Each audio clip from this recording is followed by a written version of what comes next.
কলেজের লাস্ট ক্লাসটা করে ট্রেনটা ধরতে বেশ দেরি হয়ে গেল সুকন্যার। বিকেল শেষ হয়ে সন্ধে নেমেছে।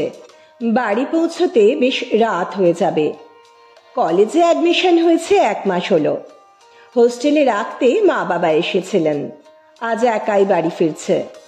প্রথম একা হোস্টেল থেকে বাড়ি ফেরা। বাবাকে বললেই বাবা চলে আসবে স্টেশনে, কিন্তু না, সুকন্যা আজ সারপ্রাইজ দেবে। মা বাবার মুখটা চোখের সামনে ভাসতেই সুকন্যার মনটা খুশিতে ভরে উঠল। ট্রেনে এবার স্থির হয়ে বসল সুকন্যা। উল্টো দিকের সিটে বছর 28-30-এর একজন সুদর্শন যুবক বসে। ক্লাস শেষ হতেই ছুটি এসেছে। এখন মনে হচ্ছে 1 কাপ চা হলে মন্দ হতো না, সঙ্গে কিছু স্ন্যাক্স হলে তো কথাই নেই। কিন্তু এখন ট্রেন থেকে নেমে কিছু কিনতে যাওয়া রিস্ক হয়ে যাবে। তার থেকে ট্রেনের জানলা থেকে একজন চা বিক্রেতার থেকে 1 কাপ চা কিনে হাত বাড়িয়ে নিতে গিয়ে অসাবধানতায় ঘটে গেল কাণ্ডটা। চা চলকে পড়ল ওই সুদর্শন যুবকের প্যান্টের উপর। খুব অপ্রস্তুত হয়ে সুকন্যা বলল, I am extremely sorry, please don't mind. It's okay ma'am, অনিচ্ছাকৃত ভুলের জন্য এত লজ্জা পাবেন না। দাঁড়ান, আমার কাছে জল আছে, এখন জল দিয়ে দিলে চায়ের দাগ ধরবে না। আরে আরে ব্যস্ত হবেন না, বসুন বসুন, এটা খুব একটা নতুন নয়। বাতিল করব করে করা হচ্ছে না, এবার বাতিল হয়েই যাবে। আপনাকে দেখে তো কলেজ ফেরত বলে মনে হচ্ছে, বাড়ি ফিরছেন। কি করে বুঝলেন? এ তো সহজ ব্যাপার। সঙ্গে কলেজের ব্যাগ, দেখে মনে হচ্ছে বই খাতা আছে। যদি তা নাও হয়, আপনার হাতের তালুতে লেখা দেখে বোঝা যাচ্ছে। প্রফেসর হয়তো ক্লাস শেষ করে বেরিয়ে যাবার আগে হঠাৎ কোনো ইম্পর্টেন্ট পয়েন্ট মনে পড়ায় বলে দিয়েছেন, আর আপনিও তাড়াতাড়িতে খাতা না খুলে হাতে নোট করে নিয়েছেন। সুকন্যা লজ্জা পেল, তারপর সামলে নিয়ে বলল, ওয়ান্ডারফুল, আপনি তো একেবারে শার্লক হোমস। কি দারুণ পর্যবেক্ষণ আর বিশ্লেষণ ক্ষমতা আপনার। আরে শার্লক হোমসই কেন, আমাদের ফেলুদা, ব্যোমকেশ, কর্নেল, সুকৌশলী এরা কি দোষ করলো? এদের পর্যবেক্ষণ আর বিশ্লেষণী ক্ষমতা কোনো অংশে কম নয়। তা যাই হোক, আমি কিন্তু গোয়েন্দা টোয়েন্দা কিছু না, নিতান্ত সাধারণ জনগণের একজন। বলার ভঙ্গিতে হেসে ফেলল সুকন্যা। এরপর বাকি রাস্তা গল্পে আড্ডায় কোথা দিয়ে যেন কেটে গেল। কথায় কথায় সুকন্যা কলেজ, সেমিস্টার, সাবজেক্ট সবই জানালো। ফোন নাম্বারও আদান প্রদান হলো। ছেলেটির নাম সুব্রত। জানা গেল দুজনের গন্তব্য একটা স্টেশন আগে পড়ে। সুব্রত বলল, আপত্তি না থাকলে আমার সঙ্গে নেমে পড়ুন। যদিও প্রথম আলাপে এত রাতে একজনকে এতটা বিশ্বাস করা উচিত নয়, তবে বিশ্বাস করলে আমি আপনাকে লিফট দিতে পারবো। আমি এখানে অফিসের কাজে এসেছি, হোটেলে উঠব, আমার জন্য গাড়ি বুক করাই আছে। এত রাতে কোনো ট্রান্সপোর্ট পাবেন কিনা, পেলেও সেফ হবে কিনা তাই বলছি আর কি। সুকন্যা কিন্তু কিন্তু করছিল।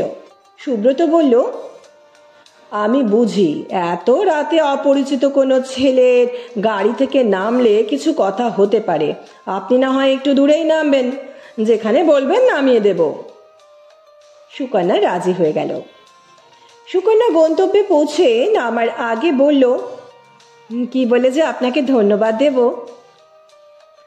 ধন্যবাদ দিতে হবে না, আপনার অসুবিধা না হলে আমার একটা ছোট্ট কাজ করে দেবেন। সুব্রত বলল, হ্যাঁ হ্যাঁ নিশ্চয়ই, বলুন না কি করতে হবে। আপনাদের এই অঞ্চলের ওপর দিয়ে আমি আগে যাতায়াত করেছি। এখান থেকে একটু দূরে আমার এক জেঠু, মানে আমার বাবার বন্ধু, মাস 6 হলো বাড়ি কিনেছেন। ওনার হোমিওপ্যাথি ওষুধের ডিসপেন্সারি আছে। আমি ওনাকে পাউডার পৌঁছে দিয়ে যাই। আমাদের ওখান থেকে আনলে দাম কিছুটা কম পড়ে। আমি অফিসের কাজে আসছি বলে দিয়ে যাই। আপনাকে অ্যাড্রেসটা হোয়াটসঅ্যাপে শেয়ার করে দিলে আপনি আগামীকাল এই প্যাকেটটা পৌঁছে দিতে পারবেন। আমি জেঠুকে ফোন করে দেব। হ্যাঁ হ্যাঁ নিশ্চয়ই, কেন নয়, আপনি দিন, সুকন্যা বলল। সুব্রত ব্রাউন রঙের সেলোটেপ জড়ানো চৌকো একটা কৌটো সুকন্যার হাতে দিল আর সুকন্যা একটু হেসে ওটা নিয়ে গাড়ি থেকে নেমে বাড়ির দিকে পা বাড়ালো। আমরা শুনছি জাল, সে নো টু ড্রাগস। যে কোনো জাতির মেরুদণ্ড হলো যুব সমাজ, আর ড্রাগ সেই মেরুদণ্ডকে দুমড়ে মুচড়ে ফেলে দেয়। সুতরাং সাবধান যুব সমাজ, সে নো টু ড্রাগস। আমাদের চ্যানেলের বন্ধু ডক্টর শিলাদিত্যের পছন্দে আমাদের আজকের গল্পের বিষয়বস্তু ড্রাগ। আমরা শুনছি জাল, সে নো টু ড্রাগস। এখান থেকে একটু দূরে সুকন্যা সুব্রতর আলাপ এগিয়ে চলল। কলেজের পর মাঝে মাঝে দেখা করতে লাগলো দুজনে, তবে গোপনে, লোকচক্ষুর অন্তরালে। কারণ সুকন্যার লেখাপড়া শেষ করতে হবে, তার ভবিষ্যৎ পরিকল্পনা বাস্তবায়িত করতে হবে, তারপর সুকন্যার বাড়িতে জানানো হবে দুজনের সম্পর্কের কথা। না হলে সুকন্যার লেখাপড়ায় ছেদ পড়তে পারে।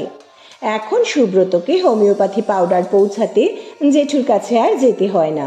সুকন্যা যখন মাসে মাসে বাড়ি আসে, জেঠুকে পৌঁছে দেয়। জেঠু বুঝতে পেরেছেন সুকন্যা আর সুব্রতর মধ্যে বিশেষ সম্পর্ক তৈরি হয়েছে। সুকন্যা গেলে মাঝে মাঝেই বলেন, হ্যালো ইয়াং লেডি, আমাদের সুব্রতর চয়েস আছে। সুকন্যা লজ্জা পায়। কোনোদিন বলেন, মা যেন সাক্ষাৎ লক্ষ্মী প্রতিমা। আজও সুকন্যা বাড়ি ফিরছে। আজ কলেজ থেকে একটু তাড়াতাড়ি বেরিয়েছে। কানে হেডফোন দিয়ে ফোনের গান চালিয়ে বসেছিল। কখন যেন চোখটা লেগে এলো। হঠাৎ করে কেউ গায়ে আলতো করে ঠেলা দিয়ে বলল, আপনি ঘুমিয়ে পড়েছেন, উঠুন, স্টেশনে আসছে। ধরফর করে উঠে দেখলো, হ্যাঁ, স্টেশন আসছে। আর তাকে যে ডাকলো তারই উল্টো দিকে বসে থাকা বছর 27-28-এর একটি মেয়ে। হ্যাঁ, প্রথম থেকেই ট্রেনে ওর উল্টো দিকে বসেছিল। সুকন্যা ট্রেনে ওঠার পরেই উঠে বসেছিল, কিন্তু ওনার তো জানার কথা নয় ও কোথায় নামবে। ট্রেন স্টেশনে ঢুকে গেল। সুকন্যা গেটের দিকে এগিয়ে গেছে। পেছনে এই মেয়েটিও আছে। সুকন্যা থাকতে না পেরে বলেই ফেলল, আপনাকে ধন্যবাদ, কিন্তু আপনি জানলেন কি করে আমি এখানে নামবো? আমিও মাঝে মাঝে এদিকে আসি, আপনাকে কোনো কোনো দিন দেখেছি এখানে নামতে, তাই আর কি।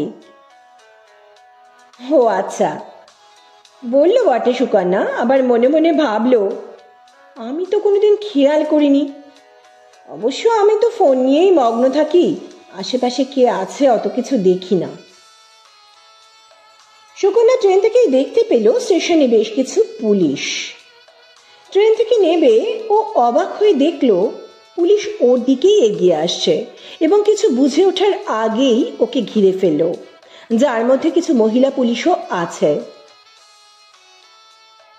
কি হয়েছে? আমি কি করেছি? একজন পুলিশ এগিয়ে এসে বললেন, ম্যাডাম, আপনার ব্যাগে একটা প্যাকেট আছে, ওটা দেখান। প্যাকেট? কিসের প্যাকেট? কিসের প্যাকেট আপনি ভালো জানেন, এখন আমাদের দেখান, ব্যাগটা খুলুন। কড়া গলায় বলে উঠলেন ভদ্রলোক। সুকন্যা ভয় পেলে তো বটেই, সঙ্গে অবাকও হলো। ব্যাগটা খুলে মনে পড়ল সঙ্গে সুব্রতর দেওয়া প্যাকেটটা আছে। ওটা বার করে পুলিশের হাতে দিতেই পুলিশ পাতলা একটা ছুরি দিয়ে সেলোটেপ কেটে ফেলল। ভেতরে হাত দিয়ে বার করে আনলো প্লাস্টিকের ছোট ছোট প্যাকেট। একটা প্যাকেট খুলে সামান্য একটু জিভে ঠেকিয়ে অন্যদের দিকে তাকিয়ে সম্মতিসূচক ঘাড় নাড়ল। কয়েকজন মহিলা কনস্টেবল সঙ্গে সঙ্গে সুকন্যার হাত ধরে নিয়ে স্টেশন থেকে নামিয়ে পুলিশ ভ্যানে তুলল। লজ্জা, লজ্জা, কি লজ্জা! এক প্ল্যাটফর্ম লোকের মাঝখান থেকে তাকে পুলিশে ধরে নিয়ে গেল।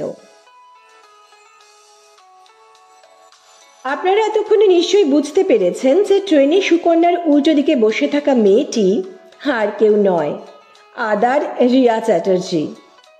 হেই রে, আদা আবার কি? অ্যারো ডিটেকটিভ এজেন্সির শর্ট ফর্ম, ADA হয়ে গেল আদা। ইন্সপেক্টর গাঙ্গুলি মানে আমাদের রজতদা একদিন এসেছিলেন, একটু ফ্রি হয়েছিলেন সেদিন, আমাদের অফিসে চলে এসেছিলেন নির্ভেজাল আড্ডার জন্য। বলছিলেন, বুঝলে রিনি, আমাদের রাজ্যেরই একটা শহরে হঠাৎ করে ড্রাগের অ্যাডিকশন খুব বেড়ে গেছে। অল্প বয়সী ছেলেমেয়েরা এর বেশি শিকার হচ্ছে, আর ওই শহরে ড্রাগ যাচ্ছে আমাদের শহর থেকেই। দিদি রজতদাকে এই নিয়ে কিছু প্রশ্ন করলো। তারপর দিদির অ্যাক্টিভিটিসও খুব বেড়ে গেল, অফিসে প্রায় আসতোই না। এই অ্যাডভেঞ্চারে আমাকেও সঙ্গে নেয়নি, তাই আমার একটু ঠোঁট ফুলে গেছিল। আমি আর ইন্দ্রানিধি বসে বসে ঘোড়ার ঘাস কাটার অবস্থা। মাঝে একদিন এলো অফিসে 5 মিনিটের জন্য ঢু মারতে। আমি একটু অভিমান করেই তখন বললাম, দিদি, এই কেসের জন্য তোমায় কে অ্যাপয়েন্ট করেছে? Police department? সব কেসে আমাকে কেউ অ্যাপয়েন্ট করবে তবে আমি মাথা ঘামাবো, তাই বা কেন? আমি দেশের নাগরিক, দেশের জন্য আমার কিছু কর্তব্য আছে, আমি আমার মতো করে কর্তব্য করছি। ড্রাগ কত মারাত্মক জানিস? দেশের মেরুদণ্ড এই ইয়ং জেনারেশনকে একেবারে শেষ করে দিচ্ছে, মানে দেশের মেরুদণ্ডটাকেই ভেঙে দিচ্ছে। এর বিরুদ্ধে আমাদের প্রত্যেকটা নাগরিকের যথাসম্ভব কাজ করা উচিত।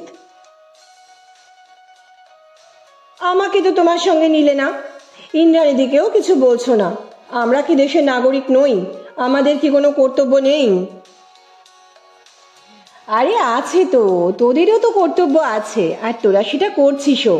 তোরা আছিস বলেই আমি নিশ্চিন্তে নির্বিঘ্নে কাজ করছি। তোরা না থাকলে পারতাম? আমি নিজেই জানি না কখন কোথায় যেতে হবে, তাই তোকে ইনভলভ করিনি। অনেকদিন বাদে আজ দিদি সকাল সকাল অফিসে এসেছে। এবার দিদিকে আমাদের জিজ্ঞাসাবাদ শুরু হয়ে গেছে। কোথা থেকে ইনভেস্টিগেশন শুরু করলো, কিভাবে মেয়েটাকে সন্দেহ করলো, এইসব আর কি। দেখলাম ইন্দ্রানিধি রেকর্ডিং করছে আমার আর দিদির জিজ্ঞাসাবাদ। মনে হয় এগুলো কম্পিউটারে অন্য কেসের সাথে ফাইল করবে। আমি জিজ্ঞাসা করলাম, দিদি, মেয়েটা কিছু বললো? ওই যে যার নাম সুকন্যা। না রে রিনি, খুব কাঁদছে আর বলছে সুব্রত এই প্যাকেট দিয়েছে, আমি যখনই বাড়ি যাই আমাকে দেয়, আমি একজন হোমিওপ্যাথি ডাক্তারকে এই প্যাকেট পৌঁছে দিই, কিন্তু সুব্রতর যে মোবাইল নাম্বার ও দিয়েছে সেটা অ্যাক্টিভ নয়। ওই নাম্বারের ফোনের কোনো লোকেশন ট্রেস করা যাচ্ছে না। যে হোমিওপ্যাথি ডাক্তারের অ্যাড্রেস দেওয়া হয়েছে তাকে জিজ্ঞাসাবাদ করা হয়েছে, তার বাড়ি সার্চ করা হয়েছে, কিন্তু কিচ্ছু পাওয়া যাচ্ছে না। মেয়েটি বলল ওকে সুব্রত বলেছে ওই কৌটোতে হোমিওপ্যাথি মেডিসিনের পাউডার থাকে, কিন্তু ওই ডাক্তার বললেন উনি লোকাল এরিয়া থেকেই হোমিওপ্যাথি ওষুধের পাউডার কেনেন। ওনার কথার সত্যতাও যাচাই করা হয়েছে। সুকন্যার ছবি দেখাতে উনি বললেন, হ্যাঁ, এই মেয়েটি ওনার কাছে ট্রিটমেন্টের জন্য আসে। সেরকম কিছু নয়, এই বয়সের মেয়েদের যেরকম হয় আর কি, ব্রণ ট্রিটমেন্ট। ব্রণ নিয়ে ভীষণ বিব্রত মেয়েটি, তাই ওনার ওষুধ খায়, একেবারে 1 মাসের ওষুধ নিয়ে যায়। আমি সুকন্যার এই বিষয়টা নিয়ে আর একটু কাজ করব জানিস। আর হোমিওপ্যাথি ডাক্তারকে জিজ্ঞেস করা হয়েছে উনি সুব্রতকে চেনেন কিনা। হ্যাঁ, করা হয়েছে, উনি বলেছেন ওই নামে উনি কাউকে চেনেন না। আচ্ছা দিদি, সুব্রতর কোনো ফটো? এখন তো মোবাইলের যুগ, সবার কাছেই ফটো থাকে। না, তাও নেই। সুকন্যা বলছে যে ছেলেটি বলেছে মোবাইলে ওর ফটো থাকলে বাড়ির লোক কোনোভাবে দেখে ফেললে মেয়েটির লেখাপড়া কেরিয়ার ক্ষতিগ্রস্ত হতে পারে, তাই কোনো ফটো তুলতে দেয়নি। আর সুব্রত কোথায় চাকরি করে সেটা বলতে পারছে না, সেটাও বলতে পারছে না। বলছে সুব্রত ওকে স্পেসিফিক কিছু বলেনি, বলেছে একটা বহুজাতিক সংস্থায় দায়িত্বপূর্ণ পদে আছে, তাই সব সময় ফোনও করতো না, বাড়িতে ফিরেও নাকি ল্যাপটপে অফিসের কাজ করতে হতো, তাই সুব্রতই সময় করে সুকন্যাকে ফোন করত। সুকন্যার খুব দরকার ছাড়া ফোন করতে বারণ ছিল। ও বাবা, এ তো জটিল ব্যাপার। হ্যাঁ, সুকন্যা সত্যি বলছে কিনা বোঝা যাচ্ছে না। ওর মুখের কথা ছাড়া ওর সপক্ষে কোনো প্রমাণ নেই। ও কি জানি, মেয়েটা সত্যি বলছে না, মেয়েটা নিজেই ক্রিমিনাল। দিদি, তুমি যখন এই ব্যাপারে ছোটাছুটি করছিলে, তুমি কিছু জানতে পারোনি সুব্রতর কথা? না রে, সুব্রত বলে কাউকে আমি দেখিনি। ওই শহরে ড্রাগ ঢুকছে শুনে আমি ওই শহরে যোগাযোগ ব্যবস্থার উপর জোর দিয়েছিলাম। ট্রেন, বাস, প্রাইভেট কার থেকে কারা কারা নামছে, তারা রেগুলার কিনা, কে কোথায় যাচ্ছে, এইসব। আমি একা না, পুলিশের একটা টিমও কাজ করছিল, আমিও আমার মতো কাজ করছিলাম। বেশ কয়েকজনকে সাসপেক্ট করা হয়েছিল, তাদের মধ্যে ও একজন। অন্যদেরও এইভাবেই পিছু করে সার্চ করা হয়েছে, কিন্তু কিছু পাওয়া যায়নি। সুকন্যার কেসে সাকসেসফুল হলাম। বিগত 1 মাস ধরে এইভাবেই কাজ চলছে। আমাদের কথাবার্তা চলছে, এমন সময় দিদির মোবাইল বেজে উঠল।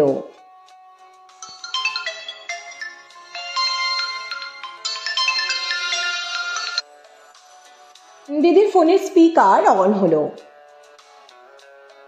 Hello, ado detective agency. একটি পুরুষ কণ্ঠ শোনা গেল, গলা কাঁপছে। হ্যাঁ, অ্যাডো ডিটেকটিভ এজেন্সি। আমাদের খুব বিপদ, একবার আসতে পারবেন ম্যাডাম? কি বিপদ? সাক্ষাতে বলবো। পুলিশে জানিয়েছেন? সম্ভব নয়, আপনি দয়া করে আসুন, সব বলবো। অ্যাড্রেস শেয়ার করুন হোয়াটসঅ্যাপে। ঠিকানাটা এক ঝলক দেখে নিয়ে বলল, দেখলাম, কিন্তু যেতে তো একটু সময় লাগবে। যত শীঘ্র সম্ভব ম্যাডাম। বক্তার গলা কান্নায় প্রায় বুঝে এলো। ফোন রাখার পরে আমি বললাম, দিদি ঠিকানাটা কোথায়? What a coincidence! ড্রাগ পাচারে ধৃত সুকন্যা শহরের ঠিকানা। সে কি, কেস দুটো কি ইন্টার রিলেটেড দিদি? জানি না, গিয়ে দেখি। এটা কি কেস তাই তো বলল না। রিয়া, কদিন আগে ড্রাগ পাচার চক্রের একজনকে ওখান থেকে ধরেছ, খুব সাবধান, এটা তোমার জন্য ট্র্যাপ হতে পারে, যাবে কিনা ভেবে চিনতে এগো, ইন্দ্রানিধি বললেন। হ্যাঁ ইন্দ্রানিধি, আমরা বেরোচ্ছি, তুমি একটু ইন্সপেক্টর গাঙ্গুলিকে মেসেজ করে রেখো। ঠিক আছে, তোমরা সাবধানে এসো, আমি এদিকটা সামলে নেব। দিদির মোবাইলে শেয়ার করা ঠিকানা দেখে যে বাড়ির সামনে এসে দাঁড়ালাম, সেই বাড়িটা বাইরে থেকে দেখে প্রাণহীন নিস্তব্ধ বলে মনে হচ্ছে। কলিং বেলে হাত ছোঁয়ালাম।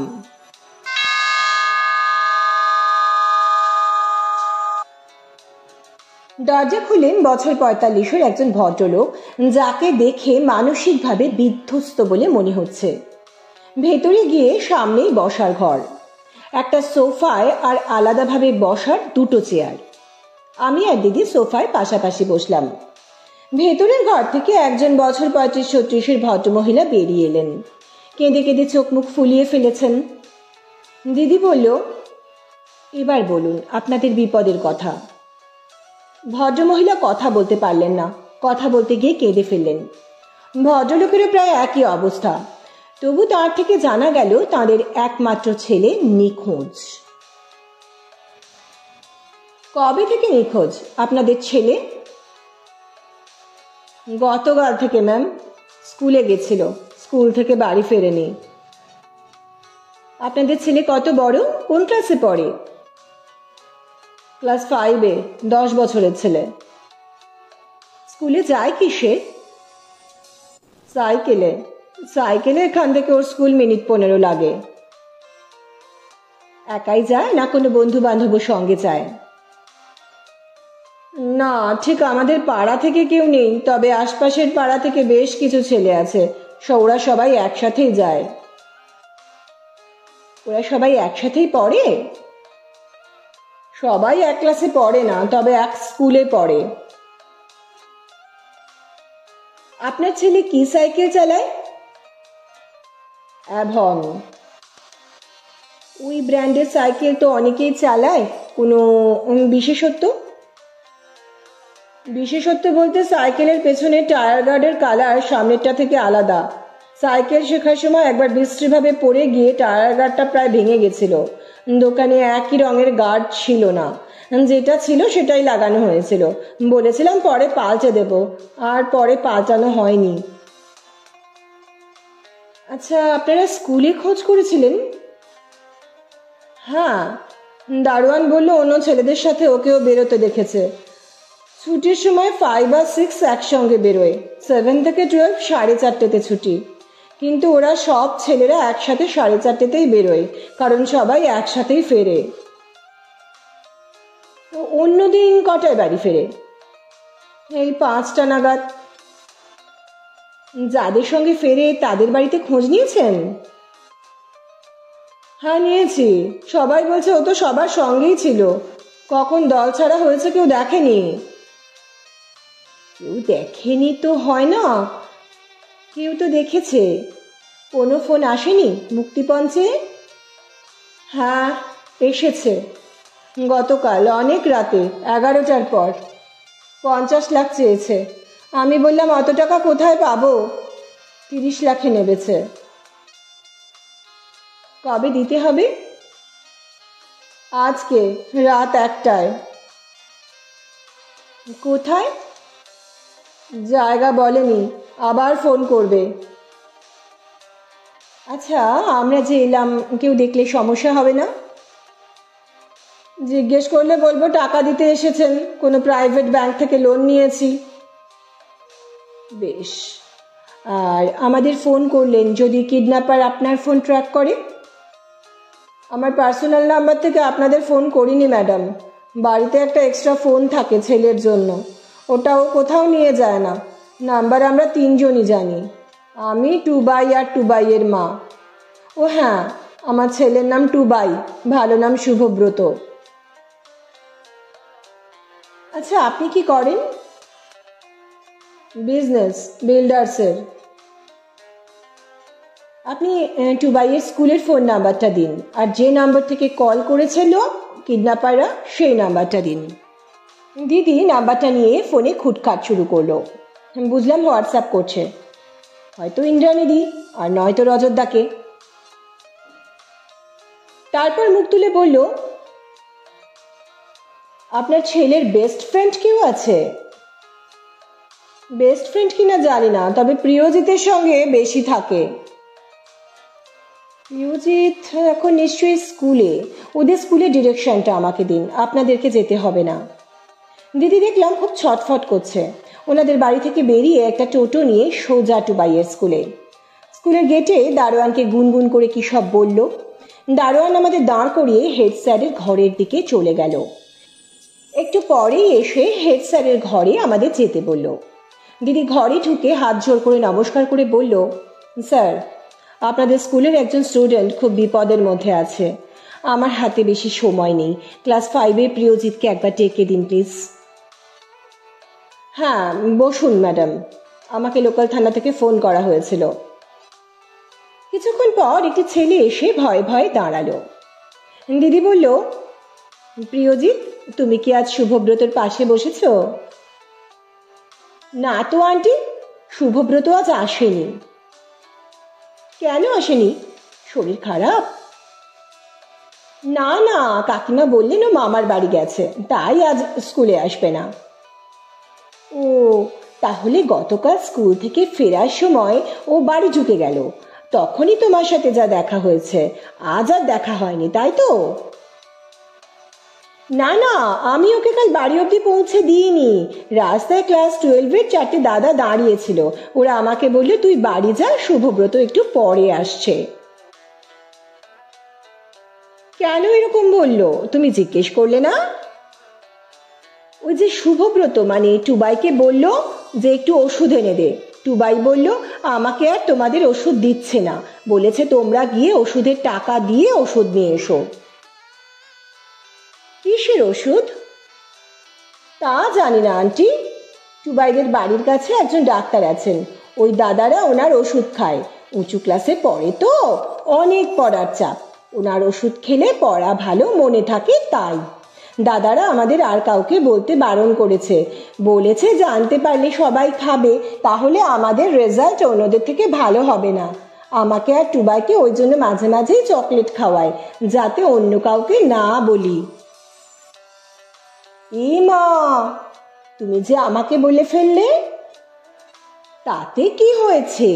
তুমি তো আর এই স্কুলের ক্লাস 12-এর স্টুডেন্ট নও, তুমি তো আর এবছর পরীক্ষা দেবে না। তা ঠিক, তা ঠিক। তা ওই দাদারা আজ স্কুলে এসেছে?